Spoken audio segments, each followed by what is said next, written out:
All right, guys. Thanks for having me here. I just got back from a trip. A little disorganized, but it should be fun. I don't really give keynotes very often, so this is more like an unkeynote for Unbank.Ventures. But feel free just to ask me questions, and I'd rather just share my story and maybe provide some insight on doing financial services in Africa. That's primarily what I've done my whole career. So just to tell my story really fast, I started this nonprofit called Kiva.org in 2004. It's pretty much the world's first person-to-person lending company. I didn't know that term when I started it, but basically I was out volunteering, let's see how this works, in Uganda. So right after college, I was a Java developer at TiVo, helping people pause live TV. And I was a little bit restless doing that, and I thought I would take a long trip volunteering in Africa. So I went to Uganda to meet microfinance entrepreneurs and learned about their stories and documented them on a website that I built. And I eventually started transacting via the website and just sort of got in over my head in this FinTech space. And here I am today. But just a little bit about that story. I got inspired visiting small entrepreneurs in rural places in eastern Uganda, western Kenya, Tanzania, etc. And as an entrepreneur myself, someone that wanted to start his own business, I got inspired by these small stories of people and their cash flow challenges, buying and selling stuff. This woman, Petronilla, she's a single mother, and she used the profits from her small convenience store to help her children go to school, pay school fees, and often face dilemmas around, should I put medicine on the table, food on the table this week, or buy medicine for someone who's sick? People have a lot of difficult cash flow challenges out there. So I thought I would get some of the entrepreneurs that I had met during my work, write down their business plans, and put them up on a website and raise money for them. This is back in 2004, actually. And so this is the initial borrower cohort on Kiva.org, which is a group of people in eastern Uganda. This woman, Elizabeth Omala right here, pitched me because she wanted to buy a freezer. She was essentially selling 3 to 4 fish a day on the side of the street, but she couldn't buy many more fish at one time because they would go rotten if she had to sell them the same day. So we pitched her idea of buying a freezer on Kiva, and I went home, built this PHP website, raised money from my family and friends, so that's my dad and my mom up top, and we raised about $500 for Elizabeth, and 10 years later, we had raised $1 billion for people all over the world doing a similar technique. So I didn't know what I was getting into, but it led to an organization. So these are the first employees of Kiva that we started back in 2005, a ragtag group from various companies in Silicon Valley. And then, ta-da, 10 years later, Kiva works in over 80 countries around the world, facilitating P2P loans this way. So that was the first half of my career. A few years ago, I got really interested in mobile finance and mobile payments in Africa, especially with the rise of M-Pesa in Kenya. And so I started my second startup called Branch. So Branch is a for-profit, essentially on its way to becoming a branchless bank in Africa. So right now we work in Kenya, Tanzania, and Nigeria, giving people small loans onto their phones using machine learning and Android. So our mission is to deliver world-class financial services to the mobile generation. We're seeing this amazing movement of all these first-time internet users in Africa using the internet at first through apps versus through the browser. And so at the same time, there's a real lack of digital financial institutions and digital financial services. And there's a great opportunity for entrepreneurs from all over the world to help meet this gap through digital means. So briefly put, we've been around about 3 years. We started in Kenya in 2015, launched in Tanzania a year later, and this year we launched in Nigeria. And next year we plan to launch in India. Our investors are primarily Andreessen Horowitz and the lending firm Victory Park, if any of you know them. And we just passed the $2 million individual loan mark, and we're growing fast. So right now we're giving about 15,000 loans every day automatically to people on their phones. And all these loans are being underwritten by a robot, essentially using machine learning, analyzing the data on people's phones, and making instant loan pricing and loan sizing decisions to millions of people across Africa. Um, so there's some big trends maybe I could highlight before the end of the talk, which is really short. Android use in emerging markets is essentially doubling every year. This is a huge crop of people that are using the internet for the first time, and they need financial services, and banks really aren't providing them. You know, in the US, FinTech is going through a bit of a correction cycle, as you know, and it's really built on top of credit cards. FinTech lending is primarily an exercise in consolidating credit card debt. But in places like Africa and India, all through Latin America, there really is no credit card layer in society. So FinTech has the opportunity to really provide the primary financial services for people versus essentially being on top of an already existing legacy infrastructure. And so that allows us to do a lot of really, really interesting things. It also feels really good because you're really serving people's primary needs and giving them a product they really want. I think last week our app was the #2 app in Kenya, period. So it's more popular than Uber, more popular than Facebook. Because if you think about it, like having basic access to financial services is actually more of a primary use case than even transportation, theoretically. It's a big market, and I think the B2C market in FinTech in the US right now is rather flat. But one of the main areas of growth that we'll see in FinTech in the next 5 years is in emerging markets. How our app works, basically people download it and it combs through all this data on your phone, your SMS log, your call log, your contact list, all that stuff, and it learns from it and learns from prior defaulters or repayers on branch and makes instant credit decisions using this data. And the machine learning really works and it's really predictive, and default rates are getting better year after year. The primary use cases for this kind of work is business.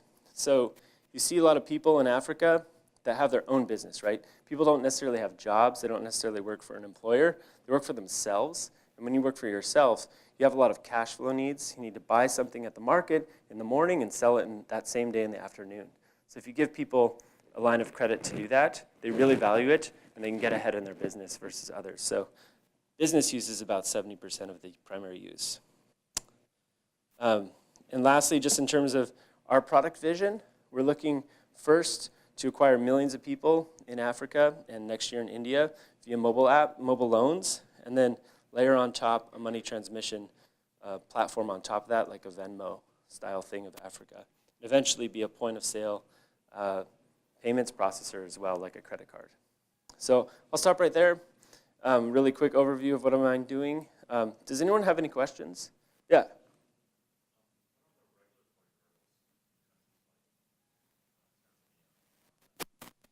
Yeah.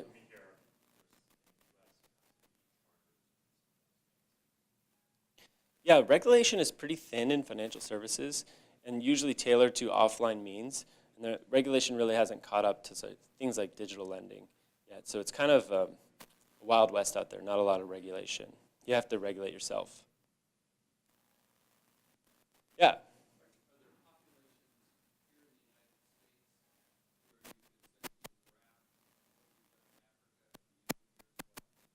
I don't think it applies that well to the US, just because, as we've noted here today, FinTech lending is a very crowded space. And to acquire a user, like a borrower in the US, for Prosper or SoFi or any one of these companies is almost over $1,000. And so it's really hard to reach new populations via FinTech anymore, but just because the market is so saturated. Yeah.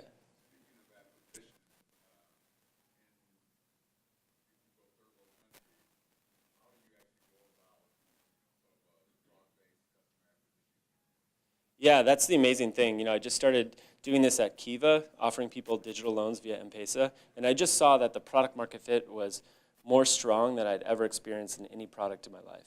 And so I knew I was onto something. I was literally wiring money to people as an individual, and people loved it so much, and their payment rate was great. So I realized that there's actually almost no customer acquisition costs.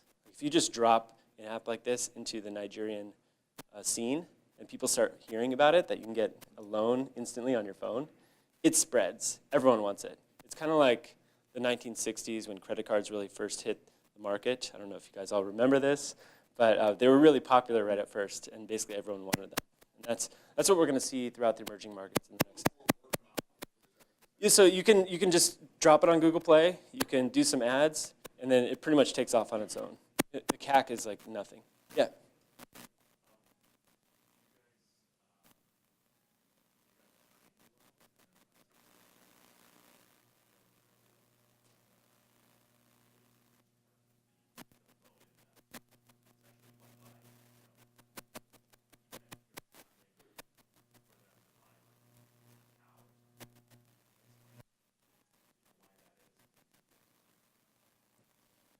Yeah, so what was your first question? I got focused on the second. I can't remember two questions at once. We're a lender. Yeah, we're what I would call a full stack lender. Like we do the marketing, the technology, we finance it. We don't sell the loans. The loans are so short, like a lot of people repay within hours. So the logistics of selling them is untenable. I've explored that a bit. But we essentially take loans from hedge funds like Victory Park and use that money as wholesale debt and lend it again on our own balance sheet.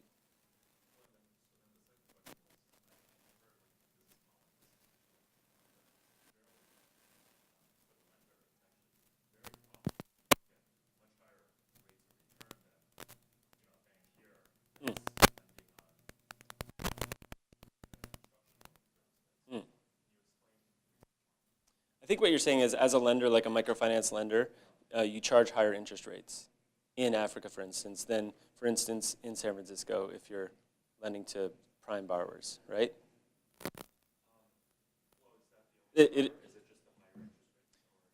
No, I was just trying to clarify what you meant by return.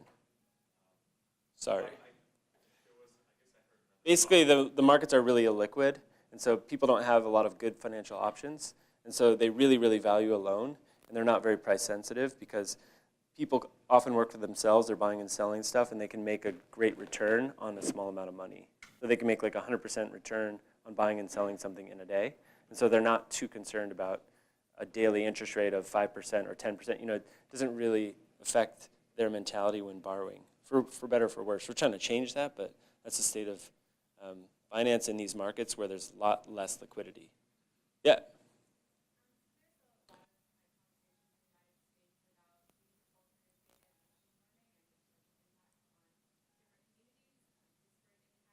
Yeah.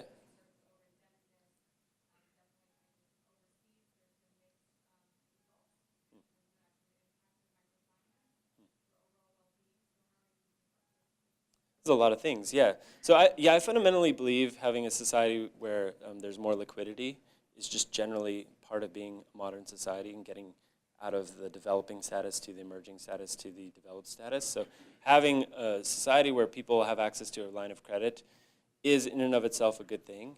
That said, it can go wrong in many ways, and so it's important that well-regulated ethical institutions are doing this in a prominent way, setting the standard, regulating themselves against things like unfair collection practices, untransparent pricing, disparate impact. All those things that you just said are things that I really care about. Yeah.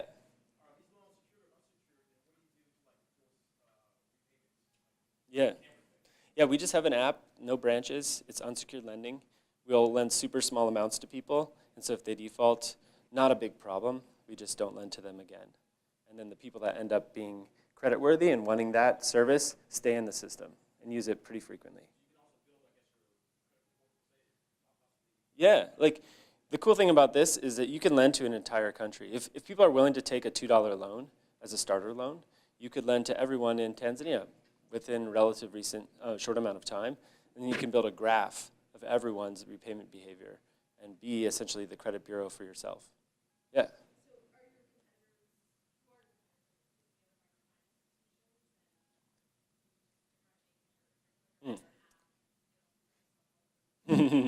Yeah, I'd say the main competition is my own past, which is microfinance, which is offline lending to people in groups. And people don't actually prefer to be in groups. They don't actually prefer to get loans in cash that take 6 months or a long time to apply for. So you'll see the migration of microfinance from offline cash to online cash or digital cash within the next 5 to 10 years. And that's what I'm trying to do, is to usher in that transition and do it in a really ethical way. Yeah.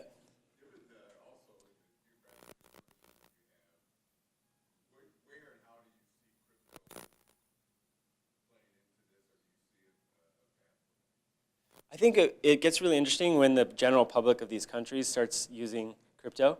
Right now, if you try to send somebody a Bitcoin in Kenya, they don't know what to do with it. There's almost nowhere to get money off of that, and you can't spend it on anything. So once that starts to change, and you see times where, in Zimbabwe right now, it's changing, or in Venezuela a few years ago. There's pockets of populations that are really benefiting from crypto, and when that happens, I want to be there because it would enable my business to be much more efficient and wire money more cheaply, essentially, cross-border. Yeah.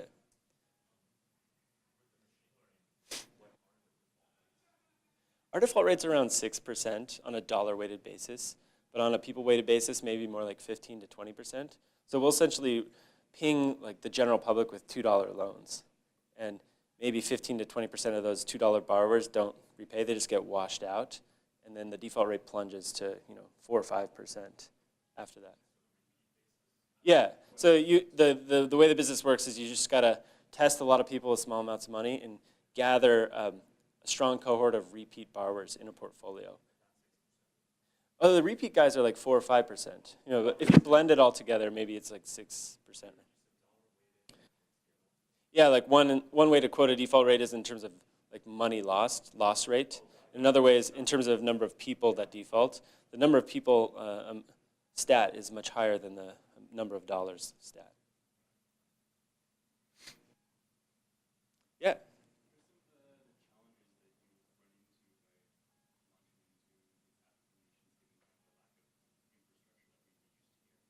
I think the main challenges have been, it's not been around default rate because it's actually much better than lending to USA borrowers. If you're lending in the USA to the general public on the internet, you'll just become a honeypot for fraudsters, subprime borrowers, and like crystal meth addicts and all sorts of crazy stuff. But if you do the same thing in Nigeria or Kenya, it might sound counterintuitive to us, but you're actually reaching the prime segment, the hardworking, honest, good business person segment wants it the most and has the most fit for it because they don't have valid alternatives that are any good. So it's actually really wonderful from a lending perspective. It's been hardest from a capital markets perspective. So I think convincing these investors, convincing structured finance to lend across border to an asset that's in Nigeria and Naira is the heart of the challenge. It becomes this big financial engineering challenge at a certain point. That's why I'm here. I'm going to ask you all for money to lend to Nigerians today. We're just analyzing the data on the phone. We haven't asked any questions. So we're trying not to ask any questions when we download the app to make it super fast and private and respectful and modern. So we don't, some other lenders might play around with like brain teasers or hard questionnaires. We find that to be a bit disrespectful to the user, so we're just trying to avoid that stuff.